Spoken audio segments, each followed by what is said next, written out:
Hello student आप सभी का नारायण बायोलॉजी क्लासेज में वेलकम है। और स्टूडेंट, इस वीडियो लेक्चर में हम लिंकेज और क्रॉसिंग ओवर के बारे में जानेंगे कि लिंकेज क्या होता है और क्रॉसिंग ओवर क्या होता है। तो पहले हम इसको डिफिनीशन ही जान जाए कि लिंकेज किसे कहते हैं। तो INCERT में के डिफिनीशन देखें तो लिंकेज ये बताता है, लिंकेज ये डिस्क्राइब करता है कि जीन्स के बीच जो एक ही क्रोमोसोम पर जीन्स पाए जा रहे हैं उनके बीच फिजिकल एसोसिएशन कितना है, उसी को हम क्या बोलते हैं, लिंकेज बोलते हैं। यानी linkage show that how two gene physically associated which each other. कि मान लीजिए अगर कोई क्रोमोसोम है, मान लीजिए ये क्रोमोसोम है, तो इस क्रोमोसोम पर दो जीन हैं। मान लीजिए ए जीन है, बी जीन है, सी जीन है और डी जीन है। तो अगर हम ये देखें तो ए और बी के जीन के बीच की फिजिकल एसोसिएशन ज़्यादा है, ए और सी के बीच फिजिकल एसोसिएशन कम है, और बी और सी के बीच फिजिकल एसोसिएशन ज़्यादा है, सी और डी के बीच फिजिकल एसोसिएशन ज़्यादा है, जबकि ए और डी के बीच फिजिकल एसोसिएशन कम है। इसका मतलब लिंकेज ए और बी के बीच ज़्यादा है, जबकि ए और सी के बीच लिंकेज कम है। वहीं बी और सी के बीच लिंकेज ज़्यादा है, लेकिन ए और सी के बीच लिंकेज क्या है, कम है।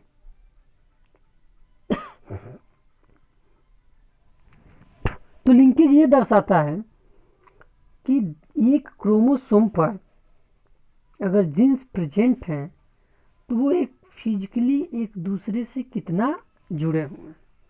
सीधी सी बात है, आप ही क्लास में हो, जो बच्चा आपके बेंच पे बैठता है उससे आपका धीरे धीरे जुड़ाव ज़्यादा हो जाता है, यानी लिंकेज ज़्यादा होता है, उससे आपका लिंकेज क्या है, ज़्यादा है। लेकिन वहीं जो बच्चा बैंक बेंच पे बैठता है उससे डिस्टेंस ज़्यादा है, फिजिकल एसोसिएशन ज़्यादा नहीं है, कम है।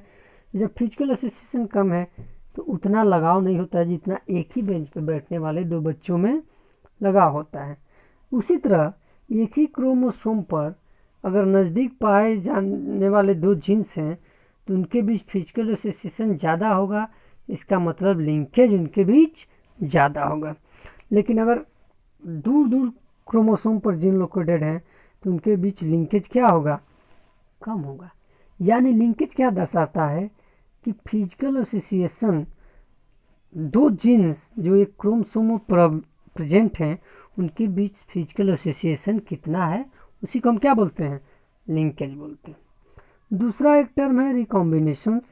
और रिकॉम्बिनेशन क्या बताता है, रिकॉम्बिनेशन ये बताता है कि जब दो प्लांटों को लेकर हम क्रॉस कराते हैं तो कितना नॉन पेरेंटल जीन रिकॉम्बिनेशन बनता है, कितना नॉन पेरेंटल जीन रिकॉम्बिनेशन बन रहा है, कॉम्बिनेशन बन रहा है, उसी को हम क्या बोलते हैं, recombination. Non parental gene combination को ही हम क्या बोलते हैं, रिकॉम्बिनेशन। किसी जनरेशन में कितना नॉन पेरेंटल जीन कॉम्बिनेशन बना उसी को हम क्या बोलते हैं, रिकॉम्बिनेशन। इसको हम समझा रहे हैं सॉरी। जैसे कि मान लीजिए आपने एक प्लांट लिया जिसका जीनोटाइप कैपिटल ए है और स्मॉल ए स्मॉल ए। ठीक, अब ये बताइए यहाँ जो है कि यहाँ से ए और यहाँ से ये स्मॉल ए बना, दोनों मिले तो क्या बना, ये ए और ये बना। अब इनका हम सेल्फिंग कर दें, क्योंकि ये पेरेंटल है, ये दोनों क्या है, पेरेंटल है, ये F1 जनरेशन है। अगर हम इनका सेल्फिंग करें तो सेल्फिंग करेंगे तो ये यही ना था, इसका सेल्फिंग कर दें तो यहाँ से दो गैमेट बनेंगे, capital A small A, capital A और स्मॉल ए, दो गैमेट बनेंगे। अगर इनको हम क्रॉस कर दें, चार टाइप के यहाँ पर जीनोटाइप मिलेंगे ना, दो आपको मिलेंगे कैपिटल ए और स्मॉल ए वाला, और एक मिलेगा स्मॉल ए। तो यहाँ तो पेरेंटल ये रहे, क्योंकि जो पैरेंटल ये तो वैसे थे, ये पैरेंटल है, और ये क्या है, नॉन पैरेंटल है। अगर F1 जनरेशन की पेरेंट की ले, अगर इसको पैरेंटल आप अगर ले रहे हो तो ये क्या है, पैरेंटल है, और ये दोनों क्या है, नॉन पैरेंटल है। तो रिकॉम्बिनेशन ये दर्शाता है कि कितने non parental combination of generation बन रहे हैं, उसी को रिकॉम्बिनेशन दर्शाता है।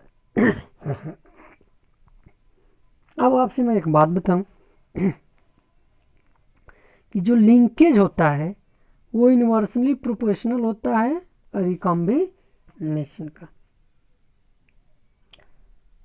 रिकॉम्बिनेशन का ये क्या होता है, लिंकेज इन्वर्सली प्रोपोर्शनल होता है। तो अब ये बात बताने की ज़रूरत नहीं है, आप फिजिक्स पढ़ते हो। इसका मतलब लिंकेज अगर ज़्यादा है तो रिकॉम्बिनेशन क्या होगा, कम होगा। इसका मतलब अगर लिंकेज ज़्यादा है तो रिकॉम्बिनेशन क्या होगा, कम होगा, क्योंकि लिंकेज रिकॉम्बिनेशन का क्या है, इन्वर्सली प्रोपोर्शनल है।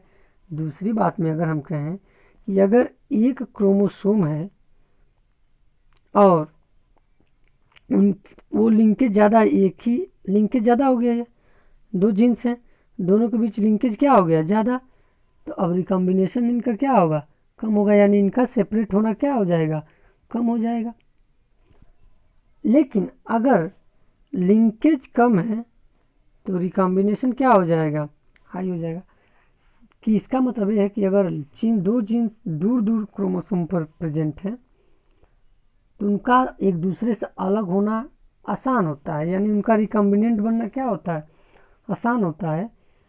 किसके कंपेरिजन में, जब दो जीन पास पास होते हैं, यानी लिंकेज उनमें क्या होती है, डिग्री ऑफ एसोसिएशन क्या होती है, ज़्यादा होती है, तो उनका अलग होना क्या होता है, कठिन होता है, यानी रिकॉम्बिनेशन बनने की उस जीन की कैपेबिलिटी कम होती है।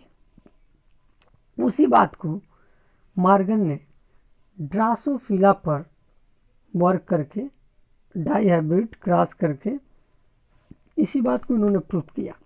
अब क्यों किया उसको अब हम बताते हैं स्टेटमेंट को पढ़ के। अभी तक तो हम इंट्रोडक्शन आपको दिए। मेंडल ने बहुत से डाई हाइब्रिड क्रॉस किया, किस पे, ड्रासोफिला पर, जिसे हम फ्रूट फ्लाई भी कहते हैं। और उन्होंने किस लिए किया, तो सेक्स लिंक कैरेक्टर को जानने के लिए किया। अब सेक्स लिंक कैरेक्टर क्या है, वह कैरेक्टर्स जो सेक्स क्रोमोसोम पे प्रेजेंट होते हैं उन्हें हम सेक्स लिंक कैरेक्टर कहते हैं।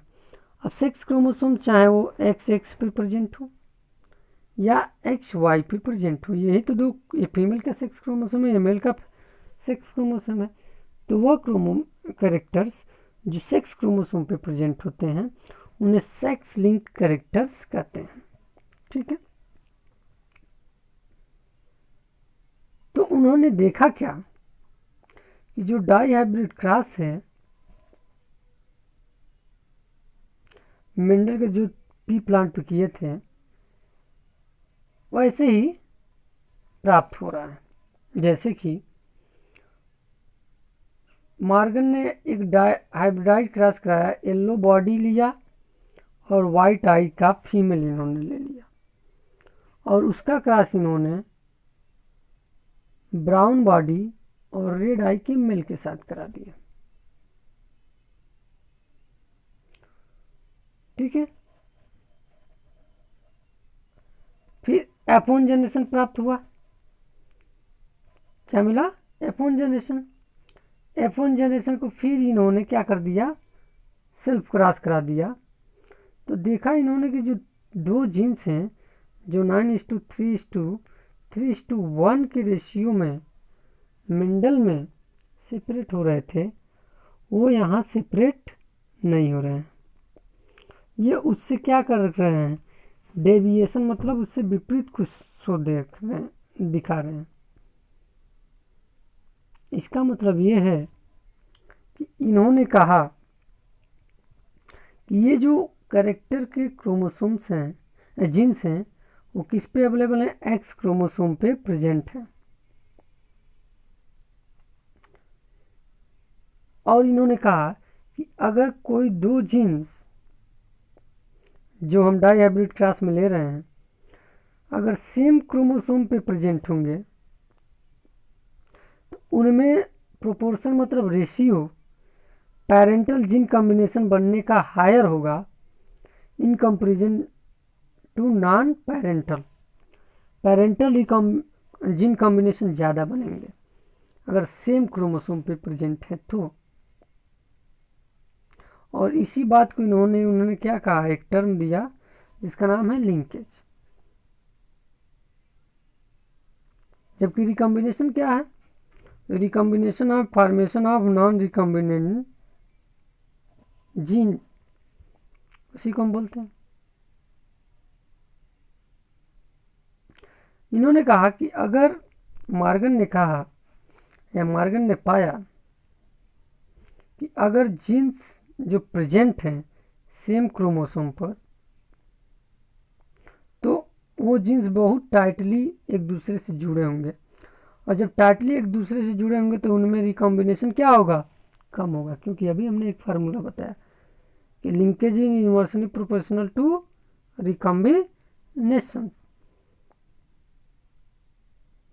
लेकिन अगर वो लूजली लिंक्ड हैं तो उनमें हाई रिकॉम्बिनेशन की प्रॉपर्टी होगी, मतलब उनसे रिकॉम्बिनेंट क्या बनेंगे, नॉन पेरेंटल ज़्यादा बनेंगे। ठीक है, जैसे कि अब हम एग्जाम्पल के थ्रू आपको बता दे रहे हैं जो इन्होंने क्रॉस से नीचे दिखाया। इन्होंने दो क्रॉस बताया, एक ये क्रॉस और एक बी क्रॉस। ए क्रॉस में देखिए जीन्स पास पास में अवेलेबल है, यानी इनके बीच लिंकेज ज़्यादा है, तो सीधी सी बात है जब लिंकेज ज़्यादा होगी इनके सेपरेट होने की चांसेस भी क्या है, कम है। क्योंकि हमने बताया था linkage is inversely proportional to recombination. Linkage यहाँ क्या है, ज़्यादा है, तो रिकॉम्बिनेंट क्या बनेंगे, कम बनेंगे। According to this formula recombinant क्या बनेंगे, कम बनेंगे। क्योंकि लिंकेज जब ज़्यादा रहेगा तो physical association between two gene अगर ज़्यादा है तो रिकॉम्बिनेंट क्या होंगे, कम बनेंगे। वही देखिए यहाँ पर पेरेंटल जब क्रॉस कराया जा रहा है तो पेरेंटल कितना बन रहा है, 98.7%, जबकि रिकॉम्बिनेंट क्या बन रहे हैं, 1.3%। सेम दूसरा इन्होंने जब क्रॉस कराया बी क्रॉस जिसे इन्होंने दिखाया है, तो बी क्रॉस में देखिए जीन्स के बीच में डिस्टेंस ज़्यादा है कि नहीं है, इसके कंपैरिजन में और इसके कंपैरिजन में देखिए तो जीन्स के बीच में जो एक ही क्रोमोसोम पे जो दो जीन्स हैं उनके बीच में डिस्टेंस क्या है, ज़्यादा है। तो देखिए जब डिस्टेंस कुछ ज़्यादा है तो यहाँ पर देखिए रिकॉम्बिनेंट 37.2% बने हैं और पेरेंटल क्या बने हैं, 62.8% बने हैं। जैसे जैसे डिस्टेंस बढ़ती जाएंगी रिकॉम्बिनेशन उतना ही हाई होता जाएगा। ठीक है, तो ये हमने जाना लिंकेज और रिकॉम्बिनेशंस के बारे में मॉर्गन के इस एक्सपेरिमेंट की हेल्प से। ठीक है, ये बात समझ में आई कि भाई क्लास ए में पेरेंट में को देखें तो येलो वाइट का जो जीन्स है वो पास पास अवेलेबल है, या वाइल्ड टाइप का जो जीन्स है वो क्या है, एकदम नज़दीक है, यानी लिंकेज इनके अंदर क्या है, ज़्यादा है। तो सीधी सी बात है linkage is inversely proportional to recombination, ये हमें फार्मूला हमेशा याद रहना है, रामबाण फार्मूला है। तो linkage is inversely proportional to recombination, यानी लिंकेज ज़्यादा रिकॉम्बिनेशन कम। सीधी से दिख रहा है कि नहीं दिख रहा है, देखिए यहाँ पेरेंटल टाइप ज़्यादा है। रिकॉम्बिनेशन का मतलब ही क्या होता है, generation of non parental type combination. चूँकि यहाँ लिंकेज क्या है, ज़्यादा है, तो यहाँ पर इस क्रॉस में क्रॉस ए में नॉन पेरेंटल टाइप कम बनेंगे, यानी रिकॉम्बिनेशन क्या होगा, कम होगा। और दिख भी रहा है कि पेरेंटल टाइप ज़्यादा है और रिकॉम्बिनेंट टाइप क्या है, कम है। लेकिन वही क्रॉस बी को अगर देखा जाए तो क्रॉस बी में एक ही क्रोमोसोम पर जो जीन्स पाए जा रहे हैं उनके बीच डिस्टेंस क्या हो गया है, ज़्यादा हो गया। यहाँ देखिए डिस्टेंस क्या है, ज़्यादा है। और जब डिस्टेंस ज़्यादा है तो जितना डिस्टेंस होगा उतना रिकॉम्बिनेशन होगा, ठीक है। क्योंकि लिंकेज के डायरेक्शन इनवर्सली प्रोफेशनल होता है रिकॉम्बिनेशन, लेकिन डिस्टेंस के क्या होता है, डिस्टेंस के तो डायरेक्टली प्रोपोर्शनल होता है रिकॉम्बिनेशन। ये बात ध्यान दीजिएगा कि लिंकेज के इनवर्सली प्रोपोर्शनल क्या होता है, रिकॉम्बिनेशन, लेकिन डिस्टेंस के डायरेक्शनली प्रोपोर्शनल क्या होता है, रिकॉम्बिनेशन, ठीक है। अगर लिंकेज ज़्यादा है रिकॉम्बिनेशन कम होगा क्योंकि इनवर्सली प्रोपोर्शनल है, लेकिन अगर डिस्टेंस ज़्यादा है तो रिकॉम्बिनेशन क्या होगा, ज़्यादा होगा क्योंकि डायरेक्टली प्रोपोर्शनल है। तो वही देखिए इस क्लास में डिस्टेंस ज़्यादा हुआ दो जीन्स के बीच एक ही क्रोमोसोम, तो अब जितना डिस्टेंस तो इसीलिए पेरेंटल टाइप कुछ कम बना और रिकॉम्बिनेंट टाइप कुछ ज़्यादा बना। तो ये एग्जाम्पल हमने दिखाया आपको लिंकेज और रिकॉम्बिनेशन को समझने के लिए। Thank you very much for watching the video.